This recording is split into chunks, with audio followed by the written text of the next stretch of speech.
Well, hi, I'm Cody Sandall, pastor here at the First Presbyterian Church of Littleton. Thank you for choosing to worship with us.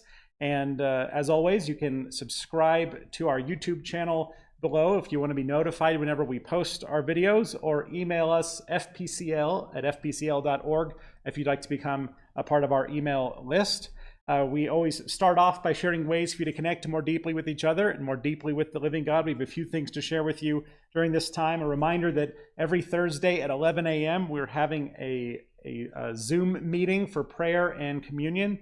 If you can't join us for the whole hour, but you would like to join us for communion, communion will be at 11:45 each Thursday. Have your own elements. And speaking of communion, next Sunday, May 3rd, we are going to try communion during this video worship. So we encourage you to have bread and juice or whatever equivalent. We can't check. So whatever you've got, a solid and a liquid, have that with you whenever you watch this video worship service next week, and we will have a section for communion. And we've also been working over the last week to contact those who may not be joining us online, and we are delivering communion elements to them, kind of prepackaged, little bags of communion and some worship materials as well. So hopefully this will be an opportunity for us all to do something together to celebrate the communion we have with one another, even at a distance. So next week, May 3rd, have communion elements ready when you watch this service. Another thing coming up in a couple weeks is Mother's Day, and we will still be worshiping by video at that time, but we'd like to do something to acknowledge mothers. So what we've come up with, and this all depends on your response to this. If we don't get a lot of responses, we won't do this, but I can fit a lot of this in. So please respond to this. If you email me a photo of your mom or your mom with kids, something like that, I will put together a photo montage, and we'll have some special music on May 10th, and we'll have that as part of the video worship as well.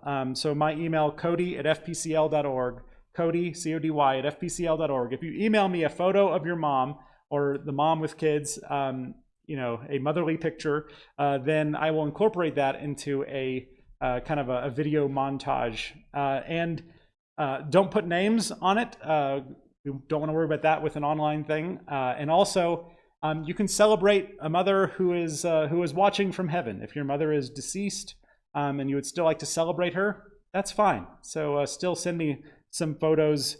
If you can, email me those photos, and if we get enough response, I can take a lot of responses, so don't hold back. We will have that montage on Mother's Day, May 10th. Also, just an update on our worship schedule. There are some restrictions that are getting loosened in Colorado, but not enough for us to regather in person. So we'll still be on video worship for the foreseeable future. We are working on what the procedures might be whenever we can regather. And we just sent out a letter, or we're sending out a letter that details some more of those things we're working on. But until our state allows kind of bigger gatherings and we have everything in place and we feel like we can do this safely, until then, we will still be on video worship. Today, we're going to be talking about loving your enemies. So to bring us into worship today, let's start with the story of someone who did this. Stephen was being stoned to death because of his faith in Jesus. He wouldn't renounce his faith in Jesus, so he was being attacked. And here's what he said at the end of his life in Acts chapter 7. As they were stoning Stephen, he called out, "Lord Jesus, receive my spirit." And falling to his knees, he cried out in a loud voice, "Lord, do not hold this sin against them." And when he had said this, he fell asleep. What a powerful example of Jesus' command to love our enemies. Let us worship God.